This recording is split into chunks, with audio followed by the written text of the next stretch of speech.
से लेके 110 तक के क्वेश्चन करेंगे। 3 पार्ट बना चुका है, ये पार्ट नंबर 4 है स्टाफ एंड वेलफेयर इंस्पेक्टर का क्वेश्चन पेपर का। तो 79 नंबर दिया हुआ है, मृत विधवा कर्मचारी का पोता पीएफ या फिर डीसीआरजी के लिए पात्र है।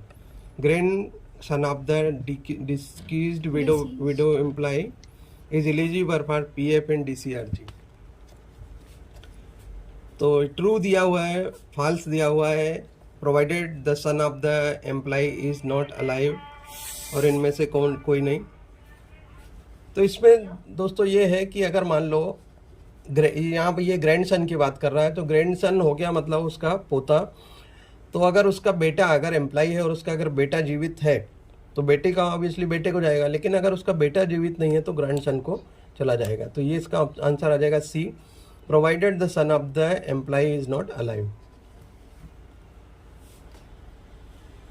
औद्योगिक विवाद अधिनियम कब पारित किया गया? औद्योगिक इंडस्ट्रियल डिस्प्यूट एक्ट 1947 में है, पारित किया गया।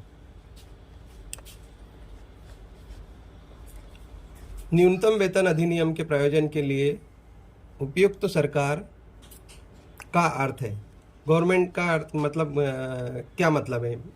अगर देखा जाए तो परिभाषा में दिया रहेगा कि किसको बोलेंगे न्यूनतम वेतन अधिनियम के अनुसार जो है सरकार किसको बोलेंगे, central government, state government, railway board और म्यूनिसिपल कॉर्पोरेशन। इस क्वेश्चन में कुछ क्लेरिफिकेशन नहीं था, इस कारण से क्या किया था कि इसको बाद में इस क्वेश्चन को ओमिट कर दिया गया है, मतलब इसमें कोई भी ऑप्शन सही नहीं, तो इसको हम लोग भी छोड़ देते हैं। नेक्स्ट आ जाएगा 82 में, आरटीआई अधिनियम 2005 के तहत अनुरोध का उत्तर देने की सामान्य समय सीमा क्या है? What is the ordinary time limit for replying to the request under RTI act 2005? तो 12 अक्टूबर 2005 को ये आरटीआई एक्ट लागू हुआ था। इसमें दिया हुआ है जो टाइम लिमिट दिया हुआ है, आरटीआई पे मैंने एक स्पेशल वीडियो बनाया है, पूरा आरटीआई एक्ट उसमें कवर किया है, तो आप चाहें तो उस वीडियो को देख सकते हैं। तो इसमें जो है दोस्तों इसकी टाइम लिमिट रहेगी 15 दिन ऑप्शन दिया है, 30 दिन दिया है, 45 दिन दिया है और 60 दिन। तो करेक्ट आंसर रहेगा इसका 30 डेज। अवकाश स्वीकृति प्राधिकृत इनमें से क्या नहीं कर सकता है? जो भी लीव सैंक्शनिंग अथॉरिटी है, what can the leave sanctioning authority not do amongst this? इसमें से क्या नहीं कर सकती है? तो देखिए, छुट्टी कैंसिल करना, छुट्टी तो कैंसिल कर सकती है, करते भी हैं generally. Extension of leave, extension भी हम करवाते हैं। दूसरा, change the type of leave, जो आपने लीव अप्लाई की, जिस टाइप की लीव अप्लाई की, उस लीव को वो चेंज नहीं कर सकता है। अगर सीएल दिए तो सीएल देगा, एपीएल दिए तो एपीएल देगा, उसको चेंज नहीं कर सकते। तो करेक्ट आंसर हो जाएगा इसका सी। सीएटी की केट की मुख्य पीठ कहाँ हुआ है? सीएटी सेंट्रल एडमिनिस्ट्रेटिव ट्रिब्यूनल कहाँ पर है? तो इसका जो है ऑप्शन रहेगा दिल्ली में सीएटी की केट की जो है मुख्य पीठ है। प्रेम का फुल फॉर्म क्या है? What is the full form of PREM? तो participation of railway employee in management दिया हुआ option. Public railway employee meeting, तो ये तो नहीं है। Participation of railway employee in management, तो ये इसका आंसर हो जाएगा B. Permanent railway employee machinery और परमानेंट, ये दोनों नहीं है, तो option B is correct. Zonal स्तर पर और मंडल स्तर पर पीएनएम का सचिव कौन होता है? Who is the secretary for PNM and zonal level and at zonal level and at divisional level? तो इसमें दिया हुआ है GM, ADRM, AGM, ADRM, PCPO और सीनियर डीपीओ, और deputy CPO, IR and senior DPO. तो इसका दोस्तों आंसर जो है, करेक्ट आंसर जो रहेगा, जो चेयरमैन होता है वो जीएम और डीआरएम होते हैं, जोनल पे जीएम और डिवीज़न पे डीआरएम। वहीं अगर इसमें सचिव की बात की गई, इसलिए सचिव के मामले आ जाएगा PCPO and senior DPO. Correct answer is C. SBF के माध्यम से महिला सशक्तिकरण के लिए कितना पैसा आरक्षित किया गया है? तो इसमें जो है आंसर दिया 20, 23, 25 और 30, लेकिन इनमें कोई भी ऑप्शन सही नहीं था, इस कारण से इसको भी डिलीट किया हुआ है। तो इसमें 28 रुपीज़ है, जो कि ऑप्शन में नहीं दिया था, इसलिए इसको ओमिट कर दिया गया, डिलीट कर दिया गया। रेलवे कर्मचारी कितने वर्षों के बाद चश्मे की प्रतिपूर्ति के लिए आवेदन कर सकता है? तो reimbursement, after how many years can railway employ apply for reimbursement of spectacles? 1 year, 2 year, 3 year and 4 year. तो इसमें सही आंसर रहेगा दोस्तों 3 ईयर। चश्मे के लिए भी और ब्रीफ केस के लिए भी after 3 year railway employee can apply for reimbursement of spectacle and brief case. Next 89 number का दिया हुआ है, कितने दिनों तक रेल सेवक की बीमारी के लिए एक निजी चिकित्सा प्रमाण पत्र की अनुमति है? प्राइवेट हॉस्पिटल से अगर आप मेडिकल सर्टिफिकेट लेते हैं तो कितने दिनों के लिए वो दे सकते हैं? तो आंसर उसका रहेगा 3 दिनों के लिए मैक्सिमम आप प्राइवेट पीएमसी जिसको बोलते हैं प्राइवेट मेडिकल सर्टिफिकेट आप दे सकते हैं रेलवे में। डीएनएआर कर्मचारी के तहत पेंशन में कटौती का आदेश देने का अधिकार किस प्राधिकारी को है? पेंशन में अगर कटौती करना है, डीएनएआर 1968 के तहत अगर पेंशन में कटौती करना है तो इसके लिए किसको प्राधिकृत किया गया है? तो railway board, president of India, general manager and ADRM. Pension में कटौती करने का अधिकार एकमात्र जो अधिकार दिया हुआ है प्रेसिडेंट ऑफ इंडिया, वो ही उसमें ऑर्डर देके उसकी पेंशन में कटौती कर सकते हैं या पेंशन को रोक सकते हैं। नेक्स्ट दिया हुआ है कि अध्ययन अवकाश को किस लाभ के लिए सेवा के रूप में गिना जाएगा? Study leave shall be counted as a service for which of the benefits? Increment, seniority, promotion and all of these. Study leave जो है बाकायदा परमिशन से ली जाती है, इंक्रीमेंट भी उसमें मिलेगा, सीनियरिटी का बेनिफिट भी मिलेगा, प्रमोशन अगर होता है तो वो भी मिलेगा, मतलब ऑल ऑफ दीज इसका आंसर हो जाएगा। प्रमाण पत्र जो जन्म तिथि के प्रमाण के रूप में स्वीकार्य नहीं है, ऐसा प्रमाण पत्र जिसको आप बर्थ सर्टिफिकेट या डेट ऑफ बर्थ प्रूफ के लिए आप नहीं दे सकते हो। Certificate which is not acceptable as proof for date of birth. Board certificate रहता है, baptism certificate, municipal certificate and horoscope. तो इसमें राशिफल का जो है ये प्रूफ नहीं रहता, राशिफल में तो राशि दिखाई जाती है। निम्नलिखित में से कौन सा वेतन भुगतान अधिनियम 1936 के तहत दी गई मजदूरी की परिभाषा के रूप में शामिल नहीं है?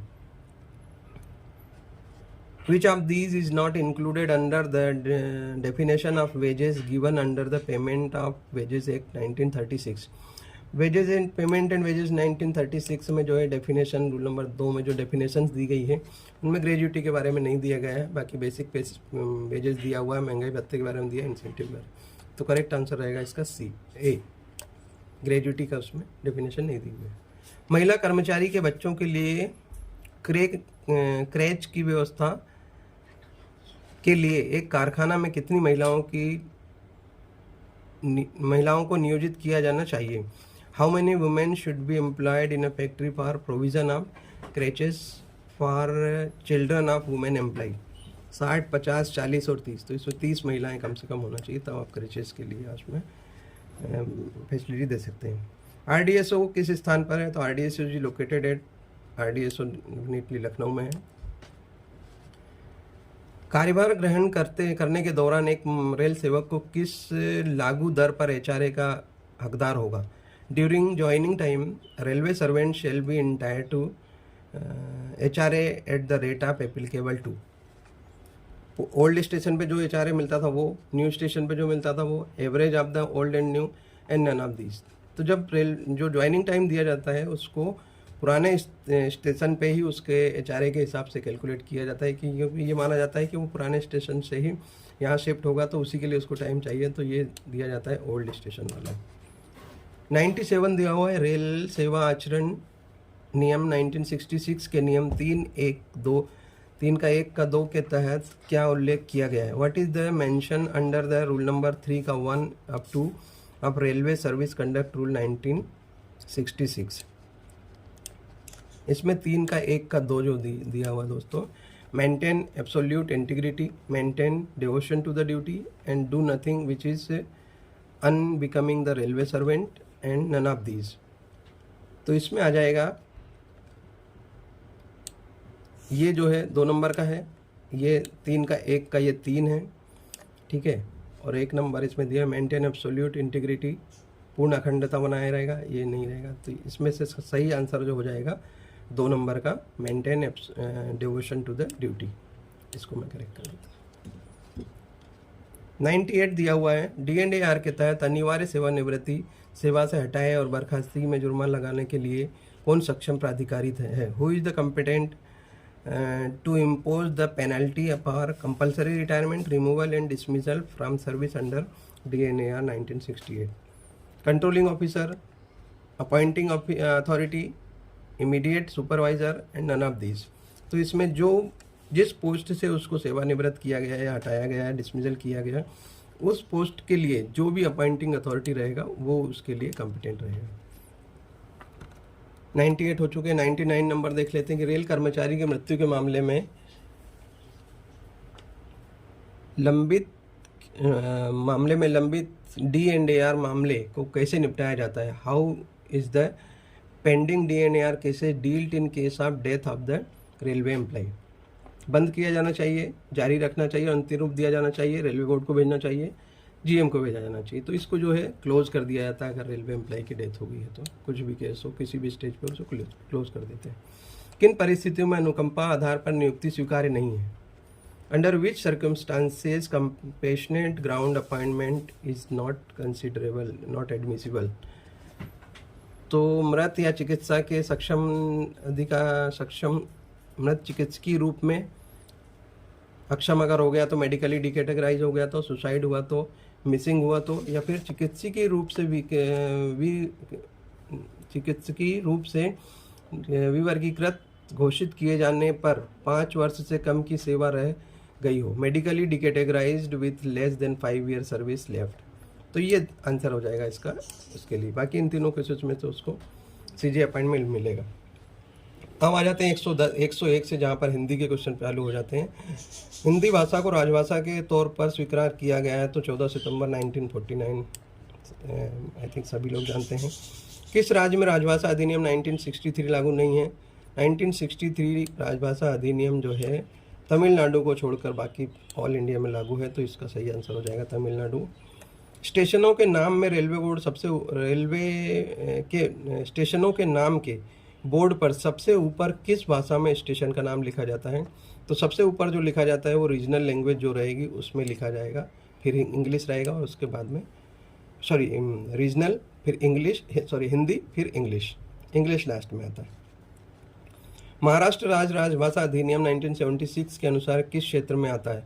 तो दोस्तों याद रखिए इसमें महाराष्ट्र राज्य पूछा था, तो महाराष्ट्र राज्य जो है किसी एक क्षेत्र में नहीं आता। महाराष्ट्र राज्य जो है, तो इस कारण से इसका जो आंसर हो जाएगा कि इनमें से कोई नहीं, ABC, इसको जो है इस कारण से डिलीट कर दिया गया था। महाराष्ट्र राज्य के बारे में पूछ लिया गया था।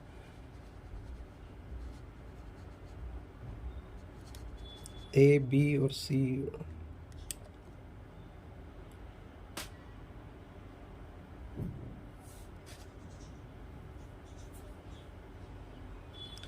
एक 105 नंबर देखते हैं। वर्ष 1973 में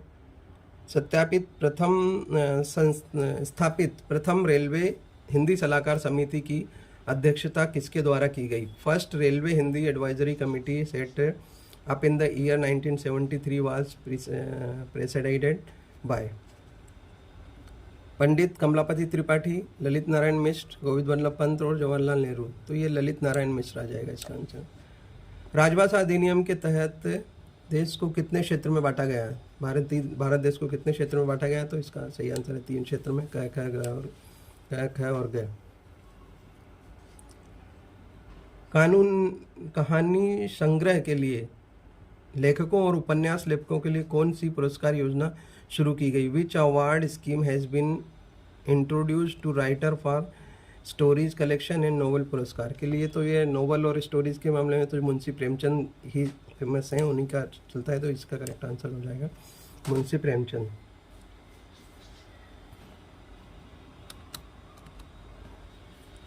हिंदी में प्राप्त पत्र का उत्तर किस भाषा में दिया जाना चाहिए। तो हिंदी में प्राप्त पत्र का उत्तर हिंदी भाषा में ही दिया जाना चाहिए। 8वीं अनुसूची में विदेशी भाषा क्या है। तो दिया हुआ है जापानीज, चाइनीज़, अरेबिक और नेपाली। तो इसमें नेपाली भाषा जो है 8वीं अनुसूची में है, जो कि भारत के 8वीं अनुसूची में दिया गया है। राजभाषा विभाग किस मंत्रालय के अधीन है। राजभाषा विभाग गृह मंत्रालय के अधीन है। तो यहाँ पर दोस्तों 110 क्वेश्चन हो गए हैं लगभग सभी। कुछ क्वेश्चन जो ओमिट किए थे वो डिलीट किए, ओमिटेड हैं। बाकी लगभग सभी का क्वेश्चन का रिव्यू हुआ है। और दोस्तों एक चीज़ बता देना चाहूँगा कि मैंने लगभग बहुत सारे सब्जेक्ट के जो है करीब 200 के आसपास मेरे वीडियोज़ हैं, जो वेरियस सब्जेक्ट पे सब्जेक्टिव फॉर्म में, मतलब उस डिस्क्रिप्टिव में मैंने कोशिश की है उनको डालने की, यूट्यूब अपने चैनल पर डालने की। तो अगर आप ये सब्जेक्टिव क्वेश्चन या सब्जेक्टिव उसकी जानकारी लेना चाहते हैं तो आप उन वीडियोज़ को देख सकते हैं, जिनमें हो सकता है कि वो आपके लिए हेल्पफुल है। चलिए तो मिलते हैं नेक्स्ट वीडियो में। मैं अभी इजाज़त लेता हूँ, इसी तरह पढ़ते रहिए और अपना ध्यान रखिए। थैंक्स फॉर वॉचिंग, मिलते हैं नेक्स्ट वीडियो में।